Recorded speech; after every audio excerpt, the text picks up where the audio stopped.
આજે દેશના medical stores બંધ છે।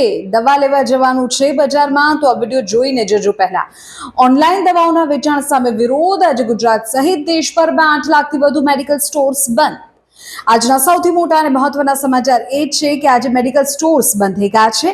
આજે તમે બજારમાં દવા ખરીદવા જવાનું વિચારી રહ્યા છો તો અહેવાલ તમારા માટે ખૂબ જરૂરી છે।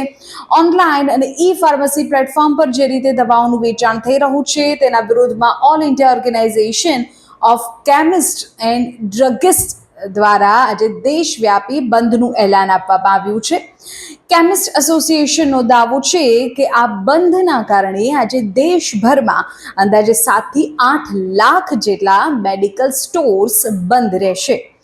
જો ગુજરાતની વાત કરીએ તો રાજ્યના 35,000થી વધુ મેડિકલ સ્ટોર્સ આજે બંધમાં જોડાયા છે, જેમાં એકલા અમદાવાદ શહેરના જ 3,000 જેટલા નાના મોટા સ્ટોર્સ બંધ છે। સવાલ એ થાય કે આખરે કેમિસ્ટ એસોસિએશનની માંગણી શું છે? તેમની મુખ્ય માંગણીઓ કંઈક આવી છે।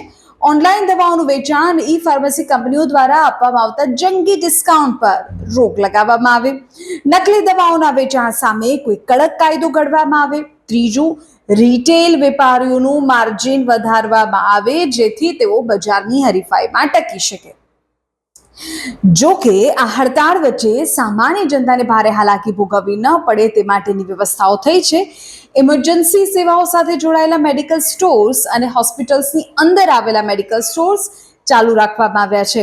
આ ઉપરાંત દેશભરમાં આવેલા પ્રધાનમંત્રી જન ઔષધિ કેન્દ્ર પણ રાબેતા મુજબ કાર્યરત રહેશે જેથી ઇમરજન્સી કેસમાં દર્દીઓને તકલીફ ન પડે। પણ આ બંધની આગામી સમયમાં સરકાર પર શું અસર પડે છે? ઓનલાઈન દવાઓના વેચાણ અંગે સરકાર શું નિર્ણય લેશે તે જોવું રહ્યું।